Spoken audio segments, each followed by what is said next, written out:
Hey guys, welcome back to Introduction to Sociology with Dr. John. And today we're going to be talking about the power of corporations in the economy as a balance of discussion of politics and economics in the last couple of lectures. Well, let's start by defining our terms. What is a corporation and how does a corporation gain power? So corporations on paper are simply agreements between individuals to invest in a certain project. Originally, corporations started when people were sending ships to the Far East in order to bring back merchandise. If the ship came back, the people who owned the ship would be fabulously wealthy. But maybe only 1 out of 50 ships ever came back. So everybody would invest in different ships, and that way they would have a much better chance of getting their money back or making a big profit. So this is the basis of the corporation. People combining their money, incorporating an organization that then would go out and take care of the business, as it were. Right? So the idea of a corporation, in essence, is it has to serve the interests of the shareholders, the stockholders, whoever shares in the participation of that company, right? But, of course, it also has to obey the law. So within the law, as long as it operates legally, it is supposed to do whatever it can to maximize the benefit of the profits of the shareholders. It's not there to serve the needs of the workers. It's not there to serve the needs of the officials. It's not there to serve the needs of society beyond doing what they do in order to make money. So it's a very simple proposition. It has certain benefits. One is it's focused. You can hire people to manage it, and then it kind of runs by itself according to its own rules and regulations. And finally, the shareholders can only lose their money. They can't lose anything else, right? So, for example, if I, as a person, run a business and I have a problem, somebody can sue the business and they can sue me as well and end up taking away my house or my home or whatever. In a corporation, however, if I own shares of a corporation, I cannot be held liable for anything that happens to the corporation. The corporation is being run by its own officials and its own rules, and they're responsible for themselves. All I can lose is my investment, right? So this is what makes the corporation such a fantastic thing for modern capitalism. It's a money-making machine, right? So if you go back to Weber and his conception of the Protestant ethic and the spirit of capitalism, the corporation embodies the spirit of capitalism because its sole purpose in life is to make a profit, right? So that's all very good. But there are other things about corporations, because as corporations operate and they're trying to make profits for their own shareholders, there's also no limit on how much they can grow. Because there's no limit to their liability, they can take many risks. And the shareholders are like, okay, go ahead, take a risk. Well, not exactly, but you understand what I mean, right? So corporations, therefore, will go out and they'll push and they'll try to maximize their market space because that's what they do, right? So, for example, think about Coca-Cola and Pepsi-Cola. Two massive corporations. Of course, they're each part of a whole chain of food and beverage industries, right? And they're each competing for a market size, right? So what happens is, as they compete, eventually one is going to overcome the other. Now that hasn't happened yet, but in the meantime, over the last 150 years, really, they have already bought up or put out of business almost every other beverage company in the world. So instead of 100 different beverage companies in California, let's say, competing for your beverage delight, right? You've got two, right? Any store you go into, basically you've got two beverage companies, right? You may have 100 different brands, but it's two companies, right? And you go in, you look at food, and food maybe has 3 or 4 companies, that control almost all food products in America, right? So you think about, this is not a free market anymore. You as a consumer can't really choose because you don't even know what you're choosing, right? What we have is an oligopoly. An oligopoly is a market dominated by a few very large firms. Now, an oligopoly is not exactly as bad necessarily as a monopoly, but in fact, actually, a monopoly sometimes can be better because a monopoly can be regulated directly by the government. The oligopoly does what it, the different companies do whatever they want, right? But believe me, there's a whole lot of economic theory behind this I'm not going to go into. But think about the automobile industry. And 100 years ago, there were hundreds of different companies in the world. Now, essentially, there are 5, 6, or 7. And there are a few that pick up. Why? Because it costs a huge amount of money to invest in an automobile factory. It's not cheap. And then you have to have marketing, you have to have outlets. All of these are ways by which corporations can control and prevent other companies from entering the market. Now, another feature we have today, it seems like the opposite of corporations growing is corporate downsizing, which means corporations shrinking. But that term is a bit, well, put it this way, misleading, because in reality, corporations don't downsize in terms of their power as much as they downsize their labor force, right? So again, they want to make a profit for the shareholders. So that means they want to pay as little as possible for labor, right? So there's a constant pressure within corporations to push down the cost of labor, right? And you'll see, of course, as the economy is constantly changing, that means maybe we'll shift jobs overseas to where labor is cheaper, or to where healthcare is cheaper, or to where regulations are cheaper, right?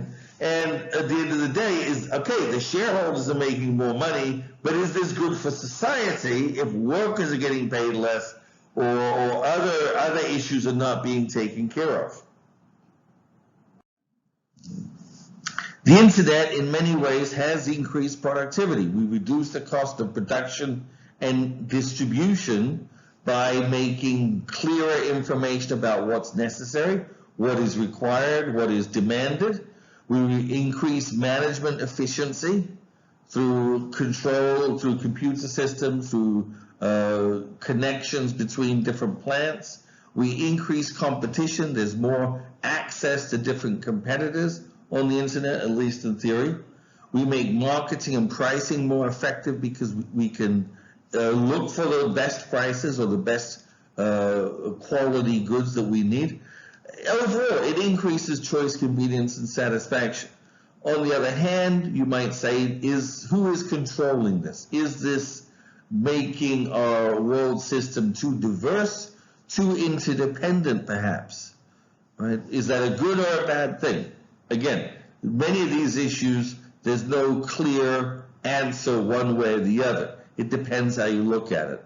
So making the world more interdependent may be a good thing. Maybe that will increase our incentive to reduce conflict, to reduce wars, to reduce disagreements.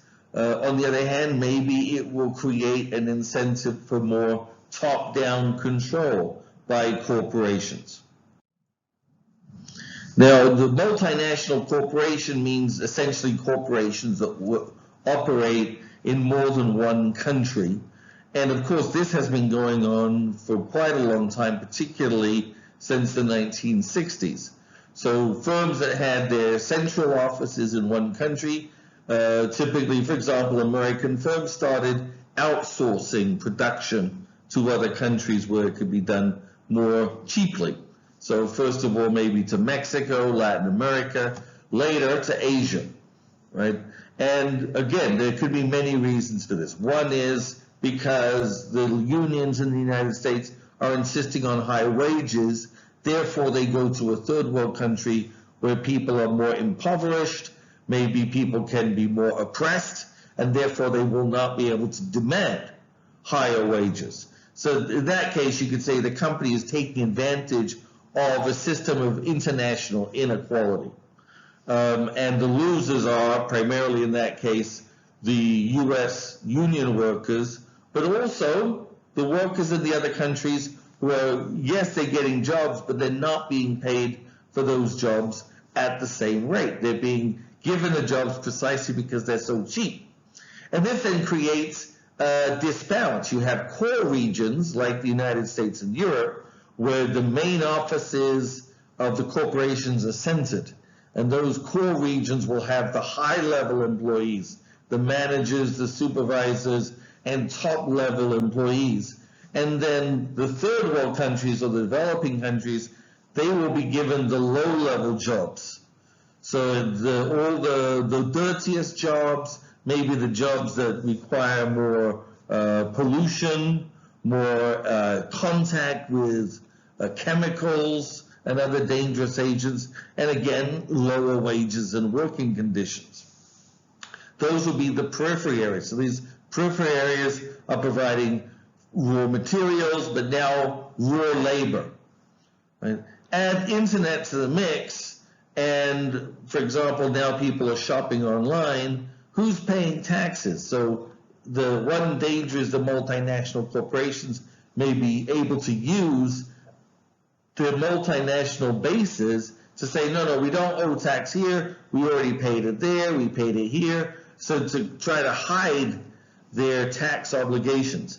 And this is what they often call tax havens. Some corporations will have their main office in a tax haven that doesn't charge any tax. And that's where they make all their profits. So they don't have to declare, they don't have to pay any tax on their profits. Whereas in the US or in other countries where they actually do the sales and make the products, in other words, that's where they actually make the profits, they don't declare any profits. They say, oh, we already declared our profits in Martinique, which doesn't declare. So they escape taxation.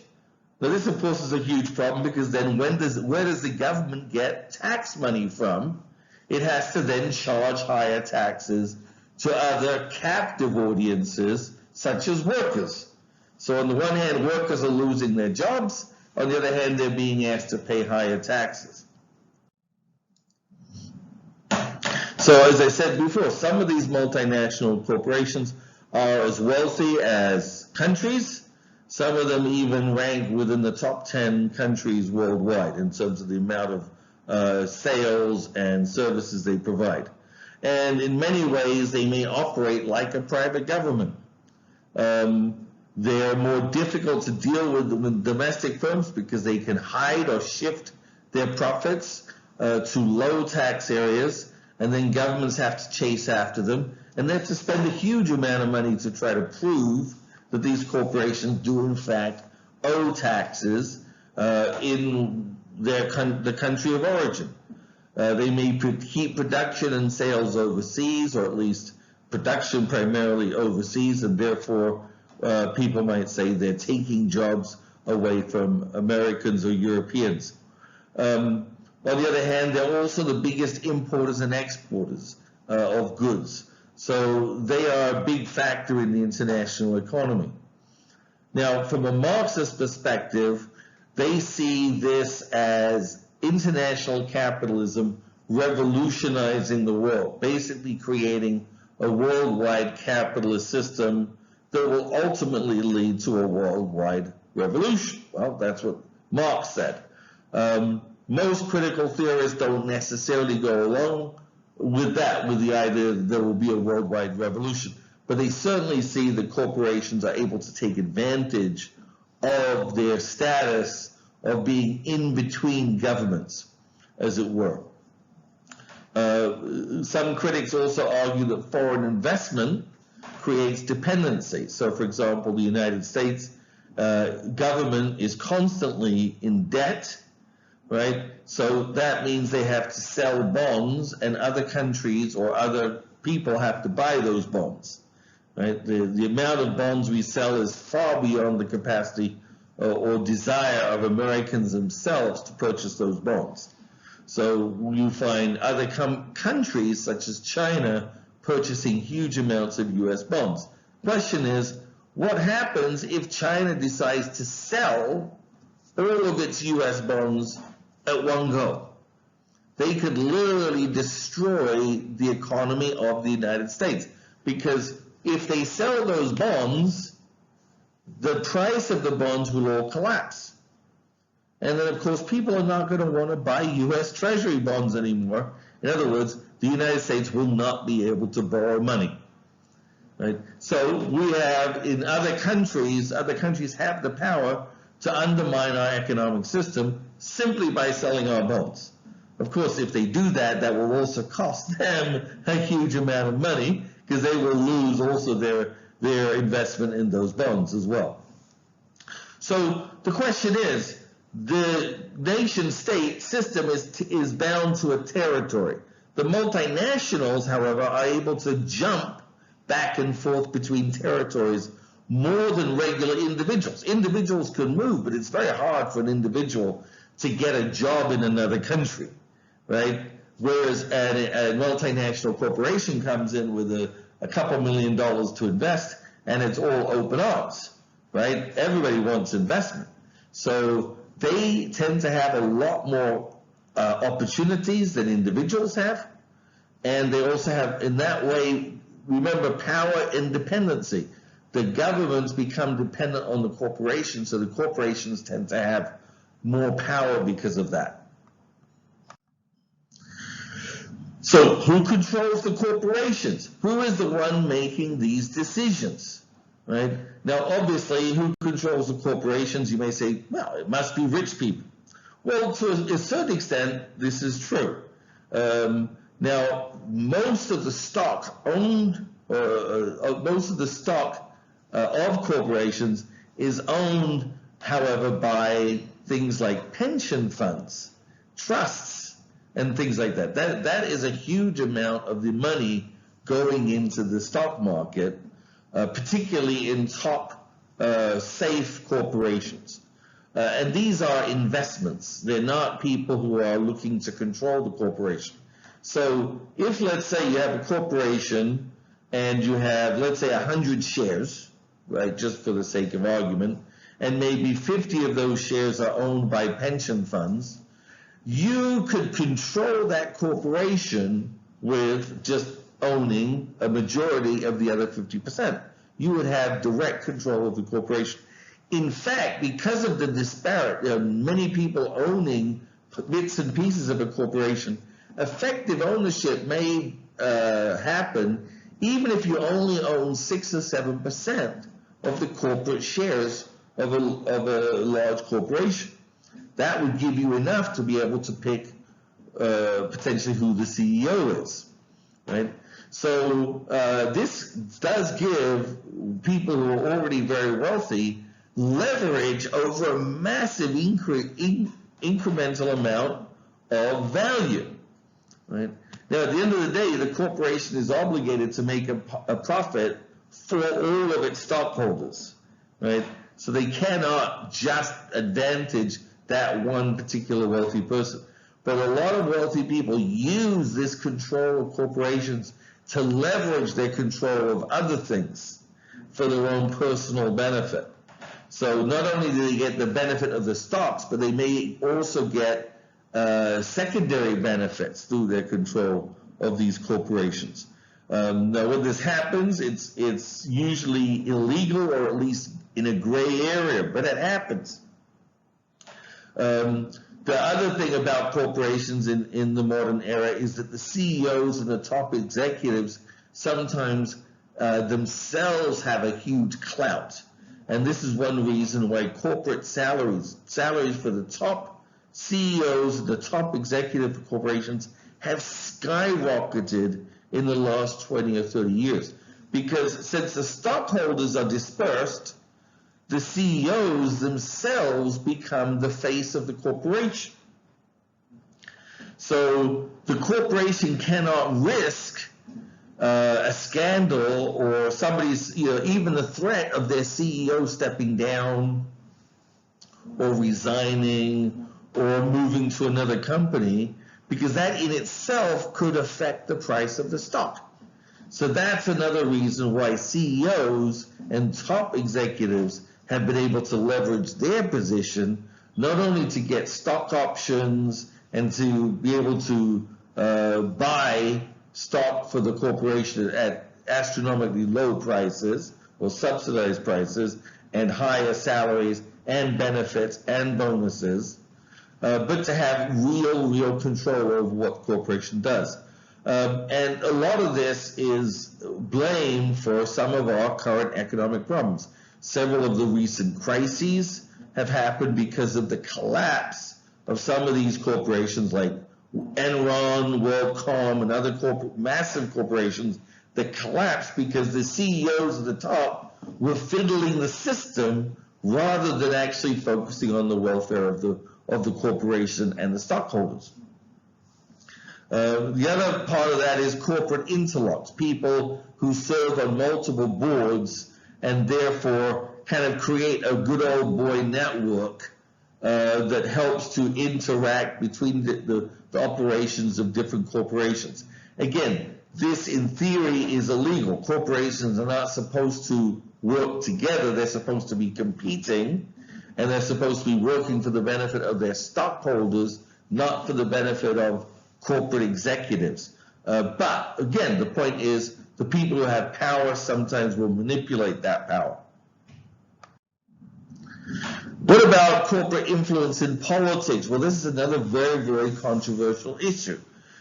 Throughout American history, we've always been very leery of the influence of the super wealthy and of corporations as an extension of that in politics. And there's always been pressure to limit the impact of corporations on politics and political parties. So there are specific limits to how much money, for example, corporations, nonprofits, and unions can give to candidates, can give to political parties, or can contribute to independent organizations. However, in 2010, the Supreme Court of the United States made a very fundamental change in the way of thinking in this area. In a decision called Citizens United, because it was brought by an organization called Citizens United, which was a right-wing, a conservative organization, and so they weren't the Citizens of the United States United. It was just an organization that called itself that. But they argued that they had the right as an organization to support or attack political candidates. In particular, they wanted to do attacks on Hillary Clinton. In any case, the Supreme Court decided that under the free speech clause of the First Amendment, the Congress was not able to prevent them from spending their money. So if a corporation or a union or a nonprofit organization wanted to spend its money to support or attack a political party or a public policy, then they should have the right to do so under the free speech clause of the First Amendment. Now, on the face of it, you might say, well, of course, we have free speech, right? But how come this didn't apply for the previous 200 years of the existence of the United States of America? Because free speech was only ever seen as the right of individual citizens, not the right of corporations. Think about it. Corporations, as I said before, are there to make a profit. They're not there to make an opinion. Right? That's not their job. Corporations are not citizens. Right? So a corporation cannot vote in an election, for example. Right? So a lot of people would say, it's absurd. You're saying a corporation has free speech. Free speech is a political act or a political right, but yet corporations are not political entities. They're economic entities, and very specifically do not have the right to vote. So why should they have the right to free speech? Right? You might as well give Vladimir Putin the right to free speech in the United States. He's not a citizen either. right? Or anybody else in the world. No, we don't. We don't allow foreign citizens free speech in the same sense in the United States. They're not allowed to make contributions to our political candidates. But yet in this decision, the Supreme Court, that's the decision they made. Now the Supreme Court in our system is the dominant, is the final interpretation of the law. And probably most lawyers will tell you that this decision is a very bad one. It will go down as one of the worst decisions in U.S. history, right next to Dred Scott and others of that nature. But in the end, it's the law, and it has led to massive increasing in spending in politics that, of course, has largely benefited Republican candidates, because Republicans tend to be the party that support corporate influence. So, like this cartoon says, it's alive!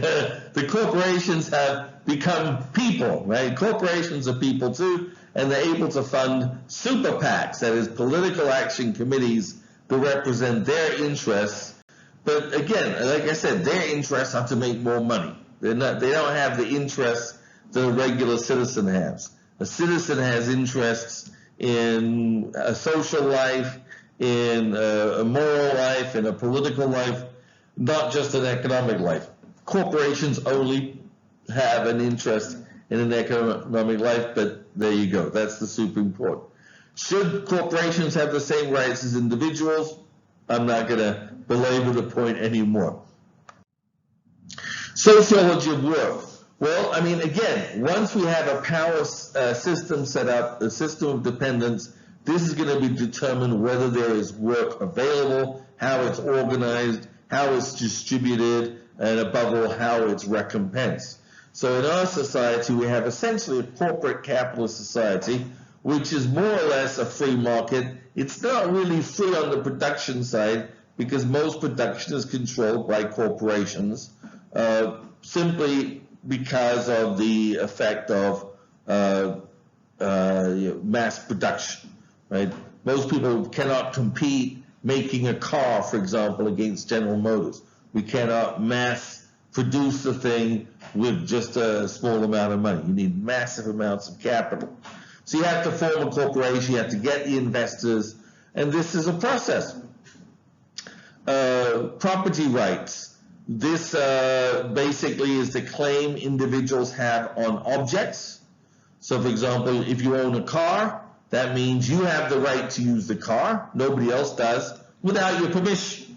So you can rent your car out, you can loan your car out, you can sell your car, it's your car, right? So that's your property. On the other hand, Bill Gates owns just about everything that makes your computer work, right? So that's a lot more important, because every time you turn on your computer, you have to give money to Bill Gates, right?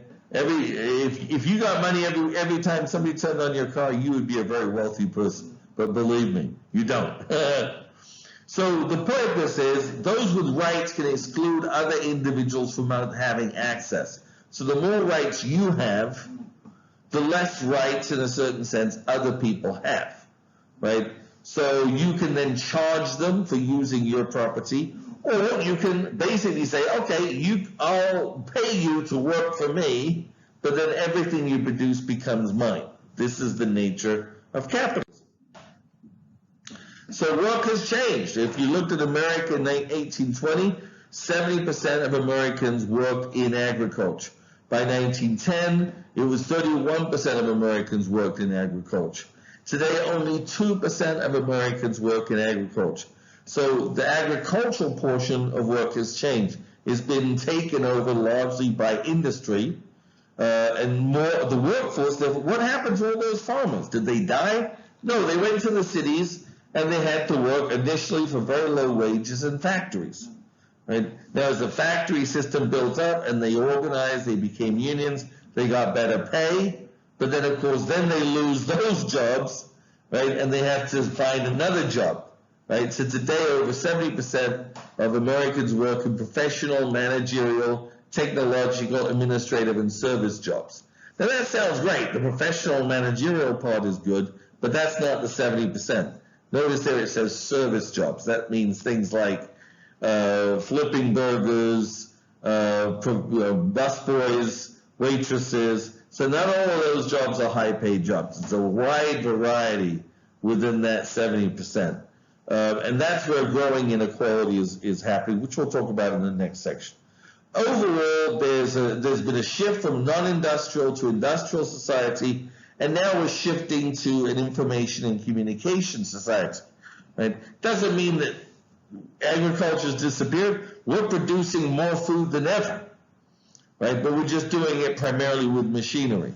We're producing more goods than ever because, again, even the factories are becoming more mechanized and robotized. That's my word. I made it up. Don't forget that, right? And now we are focusing on information communication, which means that's the area where the advances in the industry are coming. So a lot of people are working now in that field, which means that the economy can change. We can start working maybe more at home. We don't have to go into a central industrial district every day. Maybe it's going to decrease things like commuting. Maybe it'll allow a better distribution of the population.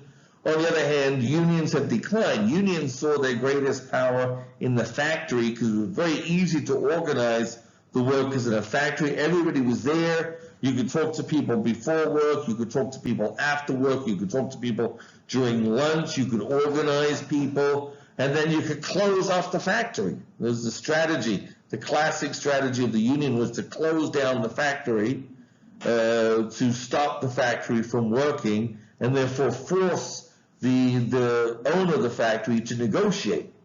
Now that has declined. There are a lot less workers are working in factories. They're now working in more dispersed situations where it's much more difficult to organize them effectively and to organize strikes and things like that. So the workers have lost power within the workplace overall. But work is still very significant. People work not just for money. Obviously, they work for self-interest. Otherwise, why would you work if you didn't have an interest in it? Remember, we have a system of freed labor, which means nobody's obligated to work except that we do need money. Right? So unless you're born with a huge amount of money, which a few people are, I guess, you're going to basically have to work, right?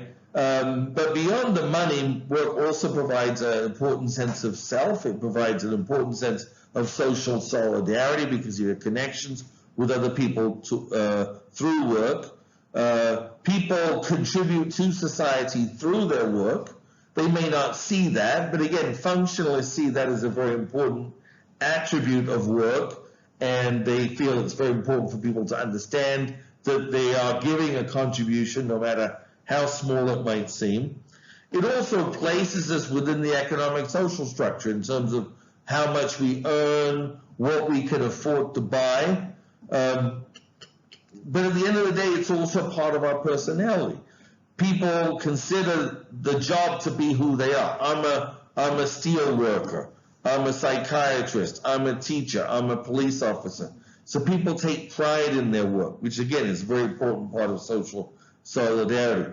It has a lot of effect over our personal and family life, not just in terms of the amount of time we spend, but maybe the amount of energy we spend at work and therefore the amount of energy we have left when we get home, right? Consider the difference between a worker 100 years ago who had to work 12 hours a day, 6 days a week, right? Compared to today where you work normally 8 hours a day for 5 days a week. So now we have more social time and more time to spend with our family.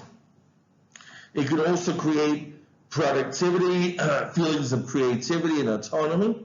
We feel like we're productive at work, or feelings of impotence and stress. Many people feel that their work is an imposition. They feel powerless at work. Some of that may be the structure of the workplace itself, the anonymity of it. The post office is famous for producing a sense of anonymity because people feel like they're just a cog in a massive bureaucratic machine. And that may be true for many types of workplaces. And some job restrictions may have negative consequences, such as you can't go home, you can't take care of your children, you can't do this, you can't do that. But at the end of the day, there are pluses and minuses. At the end of the day, work is usually an important source of socialization and self-esteem. Many people enjoy their work, do enjoy their work, or at least enjoy being at work because of friendships they have. And usually we find that people who enjoy their work the most, it's because of those friendships and those interactions that they have at work more than, say, how much they get paid or their benefits. So, this discussion of job satisfaction brings us back to some of the points that Marx and Durkheim talked about 150, 200 years ago about alienation and anomie. As we've talked about, we know very certainly that job satisfaction and attachment to the workplace depends very much on people's feeling of inclusion, as well as the income and the prestige and the educational prestige they derive from their job. But alienation and anomie can also impact on this in a very important way. So, but these terms, even though they have certain similarities, have very different approaches to the problem at hand. So, for example, Marx saw alienation as something inherent in the economic structure, in the nature of work itself. He believed that work is important to each human being as a manifestation of our inherent creativity and productivity and our socialness. So that in a certain sense, people together will always be producing something, whether it's a common history, a story, art, or the basic elements of life. And that through that process is how we create and recreate our world and ourselves. And what happens in capitalism, or for that matter, almost any system of forced labor, is because we're forced to do work that we're not doing naturally. This is going to create alienation. It makes us feel like we are not really a part of the process. We're under the process. So he felt that the solution was to overthrow the system of inequality. And if you did that, if everybody was equal, then they would be able to create their own basis of work. Now, anomie, from Durkheim's point of view, in a certain sense is similar. He sees it as a feeling that people feel unappreciated, or they don't understand the purpose of their work, so their work seems to have no meaning to them. So anomie, normlessness, right? So, but he believed it wasn't necessarily because of inequality. That could be a factor, but it was more because of the rapid change in the social structure. So in other words, people get used to one way of doing things, and it may not be perfect, but we get used to it, and we understand in a certain way our role, and we may not always like it, but we get used to it. But when things change, that's when people feel out of touch.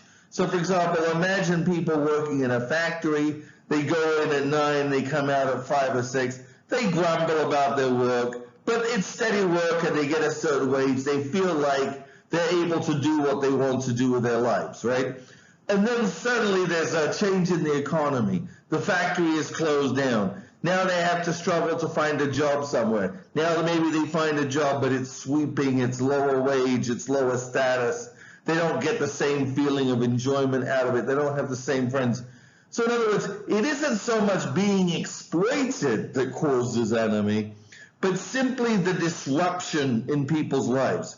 So Durkheim really felt that we need a sense of normality, we need rules, we need guidance, and these things give our activities meaning. So the solution is not to overthrow the system, but to regulate the system. Try to slow periods of change, or manage change, give people new training, new goals, new ideals. And a Durkheimian would say, or a functionalist would say, look at society, we've gone through many changes, and yes, every time there's a change, people grumble. But over time, they become used to the new system, right? Now, of course, the Marxists would say that's only because they've become fooled into the new way of looking at things. So again, these are two very different perspectives, taking something that is similar, the fact that people may feel unhappy or disgruntled at work, but looking at it from two very different perspectives, leading to two very different types of solutions. So I leave it up to you what the right answer is there. So thank you very much. Hope you enjoyed this lecture. And again, check the companion before taking the quiz. You have a great day.